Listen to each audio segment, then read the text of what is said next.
Hello guys இப்போ நீங்க ஸ்கிரீன்ல பார்த்துட்டு இருக்க மாதிரியான சூப்பரான பிஜிஎம்க்கு உங்களோட போட்டோவோ இல்ல உங்களுக்கு பிடிச்சவங்களோட போட்டோ யூஸ் பண்ணி எப்படி ரொம்ப சிம்பிளான மெத்தட்ல ஒரு சூப்பரான வீடியோ ஸ்டேட்டஸை எடிட் பண்றது அப்படினு சொல்லிட்டு இந்த வீடியோல பார்க்கலாம். இந்த வீடியோ எடிட் பண்றதுல ஏதாச்சும் டவுட் இருந்துச்சு அப்படினா கீழ டிஸ்கிரிப்ஷன்ல நம்ம சேனலோட இன்ஸ்டாகிராம் பேஜ் அண்ட் டெலிகிராம் குரூப்போட லிங்க் இருக்கு. அதுல வந்து எனக்கு மெசேஜ் பண்ணீங்க அப்படினா நான் உங்களுக்கு டவுட்ஸை கிளியர் பண்றேன். அதே மாதிரி நம்ம கிட்ட paid photos and videos editing அவேலபிளா இருக்கு. யாருக்காச்சும் இன்ட்ரஸ்ட் இருந்துச்சு அப்படினா எனக்கு இன்ஸ்டாகிராம்ல வந்து மெசேஜ் பண்ணுங்க. நான் உங்களுக்கு பிரைஸ் டீடைல்ஸ் சொல்றேன். நீங்க எந்த மாதிரி photos and videos கேக்குறீங்களோ அந்த மாதிரி வந்து எடிட் பண்ணி தருவேன். இப்போ வீடியோ ஸ்டார்ட் பண்ணலாம். இந்த வீடியோ எடிட் பண்ண நமக்கு அலைட் மோஷன் ஆப் தேவைப்படும். அலைட் மோஷனோட லிங்க் என்னோட இன்ஸ்டா பயோவில் ஆட் பண்ணி வச்சிருக்கேன். வேணுன்றவங்க அங்கே வந்துட்டு டவுன்லோட் பண்ணிக்கோங்க. அதே மாதிரி இந்த வீடியோ எடிட் பண்ண தேவையான பீட் மார்க் அண்ட் ஷேக் எஃபெக்டோட லிங்க்கு டிஸ்கிரிப்ஷனில் கொடுத்துருக்கேன். அதை கிளிக் பண்ணி அலைட் மோஷன் ஆப்பில் இம்போர்ட் பண்ணிக்கோங்க. ஓகே, இம்போர்ட் பண்ணதுக்கப்புறமா இங்கே கீழே ப்ராஜெக்ட்ஸ்னு இருக்கும். அதை கிளிக் பண்ணிங்க அப்படின்னா நீங்கள் இம்போர்ட் பண்ண அந்த 2 ப்ராஜெக்ட் ப்ரீசெட்டும் ஃபஸ்ட்டில் இருக்கும். ஓகே, இப்போ எப்படி வீடியோ எடிட் பண்ணுறது அப்படின்னு சொல்லிட்டு பார்க்கலாம். அதுக்கு ஃபஸ்ட்டு கீழே ப்ளஸ் ஐக்கனை கிளிக் பண்ணிவிட்டு இங்கே செகண்டாக 9:16 ஆஸ்பெக்ட் ரேஷியோ இருக்கும். அதை சூஸ் பண்ணிவிட்டு கீழே கிரியேட் ப்ராஜெக்ட் வந்துட்டு கிளிக் பண்ணிக்கோங்க. ஓகே, கிளிக் பண்ணிவிட்டு இப்போ கீழே ப்ளஸ் ஐக்கனை கிளிக் பண்ணிவிட்டு இங்கே மேலே செகண்டாக மீடியா வந்துட்டு சூஸ் பண்ணிக்கோங்க. சூஸ் பண்ணிவிட்டு இங்கே ஆல்ன்றதை கிளிக் பண்ணிவிட்டு இதில் எந்த ஃபோல்டரில் உங்களோட ஃபோட்டோ இருக்கோ அந்த ஃபோல்டரை வந்துட்டு சூஸ் பண்ணிக்கோங்க. ஓகே, சூஸ் பண்ணிவிட்டு பார்த்தீங்க அப்படின்னா அடுத்து உங்களோட ஒரு ஃபோட்டோ வந்துட்டு சூஸ் பண்ணிக்கோங்க. நான் வந்துட்டு ஒரு ஃபோட்டோ சூஸ் பண்ணிக்கிறேன். ஓகே, சூஸ் பண்ணிவிட்டு இதை ஃபுல் ஸ்க்ரீனில் செட் பண்ணால் மேலே 3 டாட்டை கிளிக் பண்ணிவிட்டு இங்கே கீழே 5th ஃபில் கம்போசிஷன் ஏரியான்னு இருக்கும். அதை வந்துட்டு கிளிக் பண்ணிக்கோங்க. கிளிக் பண்ண உடனே இந்த மாதிரி ஃபுல் ஸ்க்ரீனில் வந்துட்டு செட் ஆயிடும். செட் ஆனதுக்கப்புறமா உங்களோட ஃபோட்டோ இன்னும் ஜூம் பண்ணணும் இல்லை அட்ஜஸ்ட் பண்ணணும் அப்படின்னா உங்கள் ஃபோட்டோ மேலே 2 விரல வச்சு இந்த மாதிரி ஜூம் பண்ணி மேலே கீழே ரைட் லெஃப்ட் இந்த மாதிரி அட்ஜஸ்ட் பண்ணி பார்த்தீங்க அப்படின்னா ஜூம் பண்ணி உங்களுக்கு ஃப்ரேமில் எந்த சைஸில் ஃபோட்டோ வேணுமோ அதை வந்துட்டு செட் பண்ணிக்கோங்க. ஓகே, செட் பண்ணிவிட்டு இப்போ பேக் வந்துடுங்க. பேக் வந்துட்டு மேலே உள்ள ஏரோ கிளிக் பண்ணிவிட்டு இங்கே கீழே கரண்ட் ஃப்ரேம் ஆஸ் பிஎன்ஜின்னு இருக்கும். அதை சூஸ் பண்ணிவிட்டு கீழே எக்ஸ்போர்ட்ன்றதை கிளிக் பண்ணிக்கோங்க. கிளிக் பண்ணோடனே ஒரு செகண்ட் லோட் ஆகிட்டு கீழே சேவ்னு வரும். ஓகே, இப்போ இந்த சேவ்ன்றதை கிளிக் பண்ணிவிட்டு கீழே க்ளோஸ்ன்றதை கிளிக் பண்ணிக்கோங்க. கிளிக் பண்ணிவிட்டு இப்போ பேக் வந்துடுங்க. பேக் வந்துட்டு இப்போ பீட் மார்க்கை கிளிக் பண்ணிக்கோங்க. ஓகே, கிளிக் பண்ண உடனே உங்களுக்கு பீட் மார்க் வந்துட்டு இந்த மாதிரி தான் இருக்கும். ஃபஸ்ட்லேயே பார்த்தீங்க அப்படின்னா இமேஜ்னு சொல்லிட்டு 2 லேயர் இருக்கும். அந்த 2 லேயர்லையும் நம்ம இப்போ எக்ஸ்போர்ட் பண்ணி சேவ் பண்ண அந்த ஃபோட்டோ வந்துட்டு இதில் ஆட் பண்ணும். ஸோ அதுக்கு ஃபஸ்ட்டு இருக்க இமேஜ் லேயரை கிளிக் பண்ணிவிட்டு கீழே கலர் அண்ட் ஃபில் ஆப்ஷனை கிளிக் பண்ணிவிட்டு இங்கே ஸ்டார் மாதிரி இருக்க ஆப்ஷனை கிளிக் பண்ணிக்கோங்க.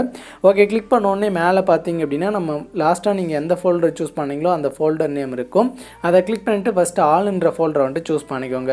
ஓகே, சூஸ் பண்ண உடனே ஃபஸ்ட்டு நம்ம எக்ஸ்போர்ட் பண்ணி சேவ் பண்ண அந்த ஃபோட்டோ இருக்கும். அதை சூஸ் பண்ணிவிட்டு மேலே ப்ளஸ் ஐக்கானை கிளிக் பண்ணிங்க அப்படின்னா அந்த ஃபோட்டோ அந்த லேயரில் ஆட் ஆயிரும். ஸோ தான் பேக் வந்துடுங்க. பேக் வந்துட்டு சேம் அதே மாதிரி கீழே உள்ள லேயர்லையும் அதே ஃபோட்டோ வந்துட்டு ஆட் பண்ணிக்கோங்க. ஓகே, நான் பார்த்தீங்க அப்படின்னா ஆட் பண்ணிக்கிறேன். ஓகே, ஆட் பண்ணிவிட்டு பேக் வந்துட்டு இப்போ ரைட் சைட் மேலே உள்ள லேயரை கிளிக் பண்ணிங்க அப்படின்னா அது ஃபஸ்ட்டு பீட் மார்க் கிட்ட வரும். இந்த பீட் மார்க்கில் நம்மளோட ஃபோட்டோஸை வந்துட்டு ஆட் பண்ணும். அது கீழே ப்ளஸ் ஐக்கானை கிளிக் பண்ணிவிட்டு மீடியா செலக்ட் பண்ணிக்கோங்க. செலக்ட் பண்ணிட்டு ஆல்ன்றதை கிளிக் பண்ணிட்டு இதில் எந்த ஃபோல்டரில் உங்கள் ஃபோட்டோ இருக்கோ அந்த ஃபோல்டரை வந்துட்டு சூஸ் பண்ணிக்கோங்க. ஓகே, சூஸ் பண்ணிவிட்டு பார்த்தீங்க அப்படின்னா அடுத்து உங்களோட ஒரு ஃபோட்டோ வந்துட்டு சூஸ் பண்ணிக்கோங்க. ஓகே, அடுத்து ஒரு ஃபோட்டோ சூஸ் பண்ணிவிட்டு இதை ஃபுல் ஸ்க்ரீனில் செட் பண்ண மேலே 3 டாட் கிளிக் பண்ணிவிட்டு ஃபில் கம்போசிஷன் ஏரியா கொடுத்து ஃபுல் ஸ்க்ரீனில் செட் பண்ணிக்கிறேன். உங்களுக்கு ஜூம் பண்ணணும் அப்படின்னா ஜூம் பண்ணி கரெக்டாக செட் பண்ணிவிட்டு இப்போ ரைட் சைட் மேலே உள்ள ஏரோவை கிளிக் பண்ணிங்க அப்படின்னா அது அடுத்த பீட் மார்க் கிட்ட வரும். இப்போ கீழே எக்ஸ்ட்ரா இமேஜை கிராப் பண்ண இந்த ஆப்ஷனை கிளிக் பண்ணிங்க அப்படின்னா கரெக்டாக அந்த பீட் மார்க் வரைக்கும் அந்த ஃபோட்டோ வந்துட்டு கிராப் ஆயிரும். ஸோ எல்லாம் பேக் வந்துட்டு சேம் இதே மாதிரி லாஸ்ட் வரைக்கும் எல்லா பீட் மார்க்லையும் உங்களோட ஒரு ஃபோட்டோஸை ஆட் பண்ணிக்கோங்க. ஓகே, இப்போ நான் லாஸ்ட் வரைக்கும் எல்லா பீட் மார்க்லையும் ஃபோட்டோஸ் ஆட் பண்ணிட்டேன். இப்போ அந்த ஆட் பண்ண ஃபோட்டோஸ்க்கு ஷேக் எஃபெக்ட்டை காப்பி பண்ணி பேஸ்ட் பண்ணோம். அதுக்கு பேக் வந்துடுங்க. பேக் வந்துட்டு இப்போ ஷேக் எஃபெக்ட்டை வந்துட்டு கிளிக் பண்ணிக்கோங்க. கிளிக் பண்ணோடனே இதில் 2 ஃபோட்டோக்கு வந்துட்டு ஷேக் எஃபெக்ட் கொடுத்துருப்பேன். அதில் ஃபஸ்ட்டு இருக்கிற ஃபோட்டோ கிளிக் பண்ணிவிட்டு கீழே எஃபெக்ட்ஸ் கிளிக் பண்ணிவிட்டு 3 டாட் கிளிக் பண்ணிவிட்டு காப்பி எஃபெக்ட்ஸ் கிளிக் பண்ணிக்கோங்க. கிளிக் பண்ணிவிட்டு இப்போ பேக் வந்துடுங்க. ஓகே, பேக் வந்துட்டு மறுபடியும் பீட் மார்க்கவே கிளிக் பண்ணிவிட்டு இப்போ ரைட் சைட் மேலே உள்ள ஏரோ கிளிக் பண்ணிங்க அப்படின்னா ஃபஸ்ட்டு பீட் மார்க் கிட்ட வந்துடும். ஸோ இந்த ஃபஸ்ட் எஃபெக்ட்டை பார்த்தீங்க அப்படின்னா ஃபஸ்ட்டு ஃபோட்டோலேருந்து ஒரு ஃபோட்டோ விட்டு ஒரு ஃபோட்டோ பேஸ்ட் பண்ணும். ஸோ ஃபஸ்ட்டு ஃபோட்டோ கிளிக் பண்ணிவிட்டு கீழே எஃபெக்ட்ஸ் கிளிக் பண்ணிவிட்டு 3 டாட் கிளிக் பண்ணிவிட்டு பேஸ்ட் எஃபெக்ட் கிளிக் பண்ணிக்கிறேன்.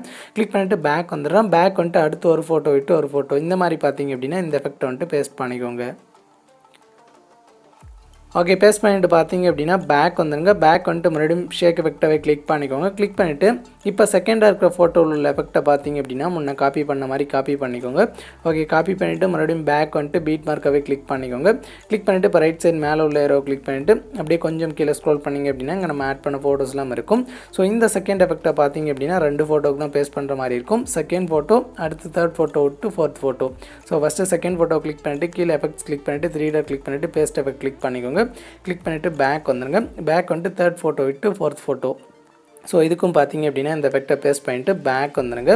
பேக் வந்துட்டு மறுபடியும் ஷேக் எஃபெக்டை கிளிக் பண்ணிட்டு இப்போ மேலே உங்களுக்கு 2 லேயர் இருக்கும். அதில் ஃபஸ்ட் லேயருக்கு நேராக லெஃப்ட் சைடில் இந்த இடத்துல லாங் ப்ரெஸ் பண்ணிங்க அப்படின்னா செலக்ட் ஆகும். அதே மாதிரி கீழே உள்ளதையும் கிளிக் பண்ணி செலக்ட் பண்ணிட்டு இங்கே மேலே லேயர் ஆப்ஷனை கிளிக் பண்ணிவிட்டு காப்பி 2 லேயர்ஸ்னு இருக்கும், அதை கிளிக் பண்ணிக்கோங்க. கிளிக் பண்ணிவிட்டு இப்போ பேக் வந்துடுங்க. பேக் வந்துட்டு மறுபடியும் பீட் மார்க்காகவே கிளிக் பண்ணிவிட்டு அதே மாதிரி மேலே உள்ள லேயர் ஆப்ஷனை கிளிக் பண்ணிவிட்டு பேஸ்ட் 2 லேயர் வந்துட்டு கிளிக் பண்ணிங்க அப்படின்னா உங்களுக்கு லாஸ்ட் வரைக்கும் ஒரு சூப்பரான கலர் எஃபெக்ட் வந்துட்டு ஆட் ஆயிரும். ஸோ அவ்வளோதான். இப்போ இந்த வீடியோ எக்ஸ்போர்ட் பண்ண மேலே உள்ள லேயரை கிளிக் பண்ணிவிட்டு இங்கே வீடியோ சைடில் வச்சு இருக்கும், அதை கிளிக் பண்ணிட்டு இங்க எக்ஸ்போர்ட் ரெசல்யூஷனை வந்துட்டு 720 பிக்சல்ல செட் பண்ணிட்டு கீழே எக்ஸ்போர்ட்ன்றதை கிளிக் பண்ணி உங்களோட வீடியோவை எக்ஸ்போர்ட் பண்ணி சேவ் பண்ணிக்கலாம்.